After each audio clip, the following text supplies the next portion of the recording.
What's good, y'all? Back again today with a very special video. This is Joshua Lee, also known as J-LEETHAL. I am right now calling from a prison in the middle of nowhere, Texas. If you didn't know, yes, I am in prison. So if anybody's been looking for me or wonder why I haven't been posted, I am in prison serving a sentence as a felon. So that is what's been going on. Maybe you can watch some of my most recent videos. I kind of gave a little insight about that. I was able to record while I was in locked up. So that is what it is. Today I want to do a little quick video, and I don't have much time because these calls are not only monitored, but they are timed. So I wanted to have a quick discussion about some of the current events that's been going on in the world. And if you're asking how I know some of these things, well, that's because I have some access to news articles and stuff. Some of the top news articles that happen in the world. But I do not have access to all the tools, my Google and YouTube and all the other avenues that I used to have when I was free in the world, so-called free. So I'm not able to do my investigative journalism on the level that I was able to do it when I wasn't in jail. But I'm able to at least stay up with the current events. I know about Donald Trump and this type of stuff. So I want to talk about some of the most recent events in the last month or two, just kind of some end of the year stuff. So I'm recording this message right now at the end of 2024.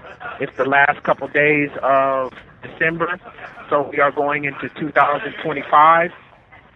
And I just wanted to talk to you about some of the things that I've been seeing going on and trying to give you my insight. I had shout out to Jay. What up, Jay? Jay, leave a comment in the comment section.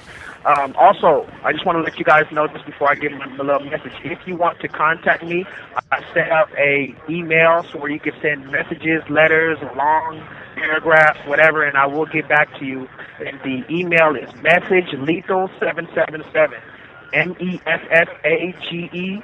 Lethal, LEETHAL 777 @gmail.com. So please leave me some emails so I can respond to you guys. I need to make sure that you guys are okay. Also, please leave a comment at this video just to let me know that you're okay, or to respond to something, or just to let me know about something that's been going on. So these are some of the current events that I've been seeing going on in this world, and I just want to talk to you about them, right?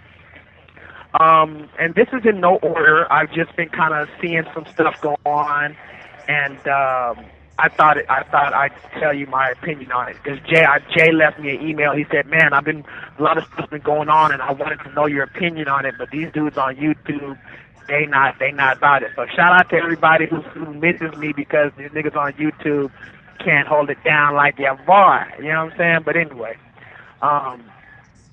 I want to ask a question. If we're in the United States of America, right, but what are we truly united in? That's a question that I just want to leave it open-ended, and you tell me. If we're the United States of America, what are we as the majority truly united in? And that's a question I still don't know myself. But, and this, again, in no particular order. What about Diddy, y'all? So right now I'm just going to kind of freestyle. What's up with Diddy? What's up with Diddy? Tell me in the comment sections what's up with Diddy. If you guys don't know, if you've been living under more of a rock than I have, then you would know that Puff Daddy, P. Diddy, Sean Combs has been charged with, something like 150, different lawsuits and all these counts of racketeering and prostitution and all type of stuff that's been going on with Diddy. So I was really surprised when I saw that going on, and I was in county jail in Houston when I saw that they raided his house. They brought tanks to his house. They had his kids arrested and all types of stuff. So I don't know what's going on, but I just thought that was an interesting thing, and I could give you my opinion on the Diddy thing. I will just say this: look into Diddy sues the parent company of Ciroc. I'm gonna say that again. Go Google Diddy sues the parent company of Ciroc, and see where that rabbit hole takes you. Because if you do the timeline, you'll find out that P. Diddy is suing the people who own Ciroc because discrimination. He particularly said that they were discriminated against him as a black man. And like 2-3 months after he came out with that lawsuit, and all these different accusations come against him. Again, this isn't me defending that man, because personally, if you ask me, I do think he was doing a lot of crazy shit. But I do also think it was very particular and very peculiar how these charges came up right after he came with that lawsuit. But that's a whole nother story. Also, Jay-Z is charged. Is being not charged, but he is being sued by a woman who says that he did something with P. Diddy. He had one other parties and all this. So shit is really hitting the fan, and that's just what it kind of kills me to be in here, because you know I love this journalism thing, and I love to get your guys' opinion and to go down the rabbit hole and all the conspiracy theories. But tell me in the comments what you think about Diddy. Tell me what you think about Jay-Z being included in that. Speaking of Jay-Z, Beyonce. I want to talk about Beyonce real quick. Beyonce, it's a very important thing. Not important, but it's an interesting thing, should I say. She came out with a country album. And you guys know I'm not a huge Beyonce fan, but you know, hey, it is what it is. When I see some truth, I see some truth. I remember when Beyonce did the Super Bowl. I don't know if that was like in 2015 or whenever Beyonce did. Tell me in the comments when Beyonce did the Super Bowl, when she did that Black Panther thing. She came out looking like the Black Panthers. Anyway, my boss was a blonde white woman, and she came, and if you guys could take yourself back to that time, a large part of white America was very upset at Beyonce and for doing that Black Panther thing at the Super Bowl. And my boss at the time, or should I say the general manager at the restaurant I was working at, she was so pissed at Beyonce the next day, she said it loud and proud, if Beyonce came into this restaurant, I would spit in her face. She said that. I ended up calling HR and telling HR, the Human Resources Department, that she said that, because I was offended as a black man and knowing what Beyonce was standing on. I mean, we could talk about the Illuminati thing and all that and Beyonce, da-da-da-da-da, but as a black woman coming out representing the Panthers on a national stage, and then somebody, and a white woman, blonde woman, is coming out saying she would spit in her face, I was like, nah, I just felt the way. So I told HR. And anyway, that's a whole other story for another day. But Beyonce came out with the country album recently. And this album reached #1 on the country charts, if I'm not mistaken. If I'm not mistaken, it reached #1 on the country charts, and it even reached #1 on the billboards. You can correct me if I'm wrong, but I believe it reached #1. The reason why I'm bringing this up is because they recently had a country music awards with all the country artists, and if you have to do some history on a lot of these things. I don't want to spend too much time on this particular thing, but I just found it interesting that Beyonce wasn't nominated at the Country Music Awards. She wasn't even mentioned. Like, she reached #1 with a country album, and she wasn't even mentioned. It's like they tried to erase the history books. It was the weirdest thing watching that in here, watching all the country artists with their cowboy hats and their boots and their guitars, and they didn't mention Beyonce one time. And I just couldn't help but think that it's really infuriating to me sometimes that black people seem to be the only ones that include everybody, but we don't. But it seems like a lot of other people aren't as fast to include us. And again, you know, a lot of people are like, oh, he's still talking about that race thing. Yeah, I am going to continue to talk about the race thing, you know. And the reason why I just wanted you to think about all the white artists that are in rap right now or in the past. From the Beastie Boys, you've got Eminem, you've got, who else? Post Malone. Post Malone, by the way, who made his transition to country recently. So Post Malone is able to come out with the braids and the White Iverson and all this stuff and rapping with all the rappers, and he's allowed to transition. But when it comes to our artists, we have to be pigeonholed into rap and R&B. So you think about Jack Harlow, Eminem, you got, who is it, Macklemore, G-Eazy, Vanilla Ice, all these rappers who we allowed at the BET Awards. You know, Justin Timberlake was allowed at the BET Awards. You know, all these rappers. And then so when we try to make the distinction and say that rap is a black thing, and we're called discriminatory, but when the Country Music Awards discriminates against our people, nobody says anything.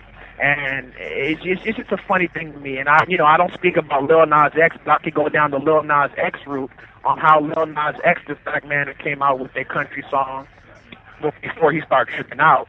Lil Nas X came out, and they tried to say that wasn't a country song either, even though it got to the top of the charts and it was clearly a country song. And then it makes you ask, well, what is country really? Because it has the same sound and everything. You're talking about the same subject matter. It seems to be that the only reason why it's not country is because of the race. Correct me if I'm wrong. Tell me what you think about that in the comment section. Why is it that we allow Vanilla Ice and Eminem and everyone else at the BET Awards, but we're not allowed at the Country Music Awards? And why didn't they mention Beyonce? That's a whole other conversation for another day. Also, I want to talk about the election. Let's talk about the election real quick. Again, I don't have much time, but talk to me in the comments how you feel about these things. I wish I did have more time. The election. Donald Trump became the president of the United States. What do you think about that, guys? Tell me in the comments section. And tell me what you think about Donald Trump getting shot. Was that a conspiracy? Was that fake? Did he have, like, fake blood on his ear? Like, was that, like, some type of thing like the WWF where they have a packet of fake blood and they push it on their ear and make it look like it? Was it real? Was it real that he actually got shot by a sniper rifle and they barely missed and hit his ear? What are the chances of them hitting his ear and not his head? Was that something like a publicity stunt? That's something I want to talk to you about, but I want to talk a little bit more about politics real quick. So Donald Trump recently, let me first say this. Joe Biden, before I go into Donald Trump, Joe Biden pardoned his son recently. And tell me what you think about that. If you don't know what's going on with that, you're going to have to look into it. Joe Biden's son was recently charged with, I believe it was firearms, and something illegal firearms, and I believe some type of tax evasion, something to that. Forgive me if I'm wrong. I don't have all the information on me right now. But anyway, Joe Biden pardoned his son right before he got out of office. And what's important about this is that he particularly said he was not going to pardon his son. And the woman, Karen Jean-Pierre, the black woman who's always speaking for Joe Biden, who's not from America, by the way. She's always condescendingly talking to the reporters about, yes, this is what me and Joe Biden and us and Joe Biden. And she specifically said over and over, as well as Joe Biden, I'm not going to pardon my son. I'm not going to pardon my son. We're going to allow the justice system to take care of this. Just because he's my son, that doesn't mean anything. I'm not going to use my privilege to pardon my son. And he did just that. And I just thought that was really, really, really suspicious, and it makes me question some of the laws of the United States, and kind of like what they say, rules for thee and not for me, right?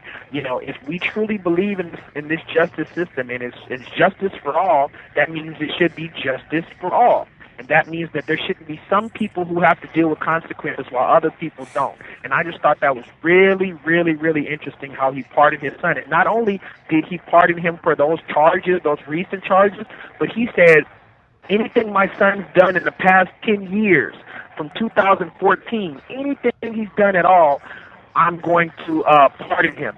You can't charge him for any crime that you find out later that he did for these 10 years. I'm going to pardon him. I think that's really, really wild, and it says a lot about our justice system. And this isn't to say that the justice system, you know, is completely flawed, because, you know, a lot of people that are in jail, like, hey, they deserve to be. And maybe I deserve to be in jail as well. So, you know, this isn't to say one way or the other. I just thought it was very interesting, and it does bring up some questions about our justice system. Tell me what you think about Joe Biden. But let me get back to Donald Trump. So this is another really important thing about Donald Trump.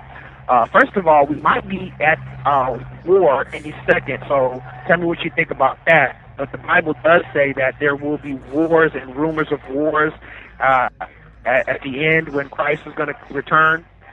But right now, allegedly, you know, we have the Russia-Ukraine thing going on, and I talked about that when I was free. And then we have the Israel and Palestine thing. I talked about that when we were free. And they got multiple casualties, Israel, or quote-unquote Israeli people bombing Palestine, and that's a whole thing. Then you got, like I said, Russia going against the Ukraine, and now you got North Korea helping Russia to go against Ukraine, and Ukraine wants the United States to help them and this and that and the third, and it's a million different things. So I want to know what you guys think about that. But Donald Trump, what can I say about Donald Trump? First of all, I hope you guys haven't drank the Kool-Aid with Donald Trump, and I fear that a lot of you have. And I've talked about this over time, but I need you guys to understand the timeline of Donald Trump. I've been following Donald Trump since his first successful campaign, and I actually went to, a lot of y'all might remember when I had the very short dreadlocks, I went to a Donald Trump rally out in the Woodlands in Texas, and this is when I did a silent protest, and I made it in there, and I was literally in there right in front of Donald Trump. But I've been following him since then, right? And what I've seen over time is that more and more black people are starting to rock with Donald Trump and actually become open supporters. But it's just the wildest thing to me, and I feel like a lot of y'all are too on the low. I feel like y'all don't want to be proud about it, but a lot of y'all are starting to rock with Trump, and I just need you to not drink the Kool-Aid. I'm not saying that you can't rock with him, but just really think about it. First of all, remember when. Don't act like you don't remember when Kanye came out with that Trump hat and everybody was shitting on him. Nobody was standing with Kanye. I'm not. This has nothing to do with Kanye, but I know y'all remember when Kanye came out and everybody said he's a traitor for that, right? So at what point did it go from that to now everybody's openly on Trump's general region? I just need to know. Secondly, I know you remember the song "Fuck Donald Trump" by YG. What happened to that energy, right? What happened to everybody knowing that he was racist, right? I just want to ask these things because if you look at my repertoire, I've never stepped off of that gas. I've always been on the gas on that Donald Trump is racist and he's just a politician. So anything that you might say, well, he did this, he pardoned it, he let Kodak Black out of jail, he took a picture with Lil Wayne. Stop it. I just, even though I'm in here, I probably shouldn't even be talking about this because some people are going to be like, look, he hasn't changed at all. I have changed, but there's some things that I have my opinion about, and I feel like I can have my opinion about. Stop drinking the Kool-Aid, guys. And why do I want to say this? Let me just fast forward past all this because maybe some of y'all say, I love Donald Trump because he got us money, and that's what I feel like a lot of my black people are on right now. Well, look, he got these stimulus checks and da-da-da-da-da-da. And it's like, bro, if $1,700 is all it takes to buy your soul, I don't know what to say. But I think that we should really reevaluate if that little $1,700 stimulus check was really enough for us to forget about everything else that happened in this man's life. Now, why I'm bringing this up, Daniel Kinney. Go look up Daniel Kinney, and I'm actually, the thumbnail for this video is going to be the picture that I'm talking about right now. Daniel Kinney was the man that I talked about on my show, and I forget what show I first brought it up, but you guys can go look it up. I'm sure you know what I'm talking about. Daniel Kinney was the so-called white military veteran, student, architect, and all these other words that they were using that choked out the black man Jordan Neely on the subway, right? I believe it was in New York. And you guys can go read up that story. You guys can find the video where I talked about it. I broke it down. I slowed the video. I slowed it down. Everything like that, right? And then you also had two other non-black people who were holding down his arms, and they choked him out until he died on the bus. The story was allegedly he was threatening people on the bus, or not even threatening people. He was just speaking very loudly, and he looked like he was having a quote-unquote mental health crisis. They never said that he said, I'm going to kill you. He never said I had a weapon, I'm going to hurt you. But people said that they were uncomfortable with this man, this so-called homeless mental ill patient on the bus, right, or on the subway. Anyway, I'm skipping forward just so you guys can remember the story. This so-called white man, Donald Kinney, choked him and killed him on the bus, held him for like 7 minutes, and we keep seeing the same type of process, holding us down and standing on our neck for 7 minutes, 8 minutes. What does that sound like? George Floyd, right? And this thing swept the nation. He was originally arrested, and there was questions about, is he going to be charged? Is he going to be this? Anyway, he was charged with, I believe, manslaughter. You guys can correct me. I don't want to be wrong about any particulars of the case, but he was charged, right? He was charged with killing this man. The autopsy report, the professional autopsy reporter said that he died to asphyxiation. He died because he was choked. It was clear he died because he was choked, right? So I found out recently that Daniel Penny was acquitted of all charges. Not only did he get acquitted of his initial charge, but then they dropped that charge to a lesser charge, and then they found him not guilty on the lesser charge. So Daniel Penny is free right now. And if you look at the thumbnail for this video right now, you're going to see a picture of, guess who? Daniel Penny standing right there, right in the middle, big, bright, beautiful smile, standing next to who? Mr. Donald Trump and the vice president to be Vance, J.D. Vance. And he was invited by Donald Trump and J.D. Vance.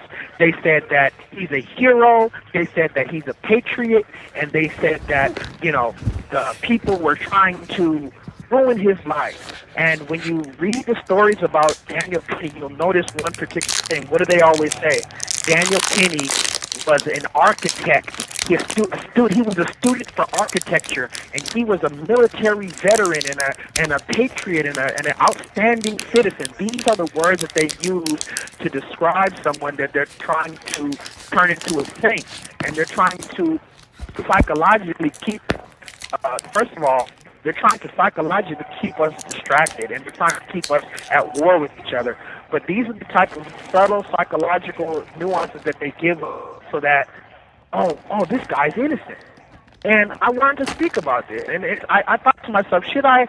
I mean, I'm in prison right now, and somebody could use this video and be like, look, he's still worried about the wrong things, you know.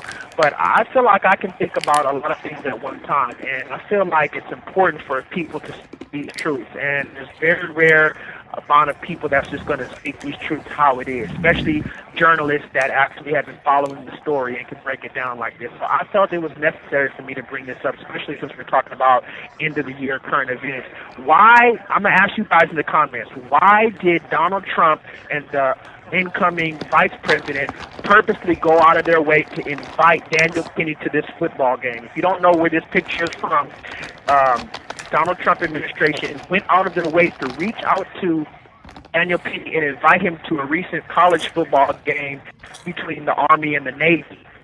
They have an Army football league, an Army football team, and a Navy football league, and it's a big rivalry between the Army and Navy football teams. And I guess this guy's a veteran, right? So Donald Trump went out of his way to find this man who's recently been acquitted of all charges, and just thought that was very, like, Kyle Rittenhouse, very interesting how they villainize certain people and they turn other people into heroes. Why is Donald Trump inviting him, but why is Daniel Penny smiling so brightly? Is it truly because, oh, I'm free and da-da-da-da-da? Why is he a hero? Since when did choking somebody out on a bus until you kill them, or on the subway until you kill them, when did that make you a hero? At the very least, they should have been like, hey, this was an unfortunate set of events, and da-da-da, we give a shout-out to the family, da-da. It was none of that. It was, this man's a hero. They tried to ruin his life. I'm glad he's out. Let's invite him for beer and steaks and golf, football. Let's invite him to Mar-a-Lago. Let's invite him to the mansion. Let's give him the red carpet treatment to the suite, and let's get him some models. Let's get him some cigars, some champagne. And what message, furthermore, and I'm almost done, but I have to go out on this stream of consciousness. What message does it send to, yes, black people, when you can choke a black man out and act like there's no racial component to this? This is what I mean. It's like, I was wondering, should I even bring this up? But to act like there's no racial component to this, or to the Country Music Awards, is to be willfully ignorant, just to be willfully, just turn your face away from the elephant in the room. If you're going to act like this country wasn't founded on racism, and if you're going to act like racism doesn't exist in this world, and particularly in America, that's not a prevalent force that permeates through our society, you're just being willfully ignorant. You're turning away from the elephant in the room. The fact of the matter is, yes, race is a huge issue still. So when you see a blonde-haired, blue-eyed Army man choke out a black man to death, and then they tell you to your face, oh, not only is he innocent, but he's a hero. What is that saying? And then furthermore, I just want to say this too, maybe you guys didn't know, now they're trying to say, oh, he didn't die from being choked, he died from being manic depressive and smoking synthetic marijuana. Go look it up. They're saying that Jordan Neely, who was the black man that was choked, he was smoking K2, he was smoking synthetic marijuana, so that, I guess, elevated his heart rate or something. And so it's the same thing that they said about George Floyd. Well, he took fentanyl, and it doesn't matter that I stomped on this nigga's neck for 9 minutes. He took fentanyl. And I just want you guys to see the play, because they don't have a big playbook. It's like these people have one playbook, and every play is just a Hail Mary. And they go with that Hail Mary every time, and we fall for the Hail Mary every single time. You know, that's kind of my stream of consciousness on all of that. I wish I could go more into it, but for everybody who supports Donald Trump, or, oh, he's not that bad, or, you know, he gave us $1,700, tell me why he invited Daniel Penny. And if you can tell me why he invited Daniel Penny, then here's my next question. Is he a hero? Do you agree that he's also a hero for choking out that man? And let me ask you this. If I see a homeless man screaming on the bus, and I choke him out because I feel threatened or I'm scared, and I choke him out till he dies, am I a hero for that? Maybe I've been locked up for too long, but I don't remember that being called a hero. So that's that. That's kind of my stream of consciousness on all of this. I guess the last thing I'll say on that is truth versus power. I'm wondering. Here's my last question for you before I leave. Truth versus power. Which one's more important, and which one would you rather possess?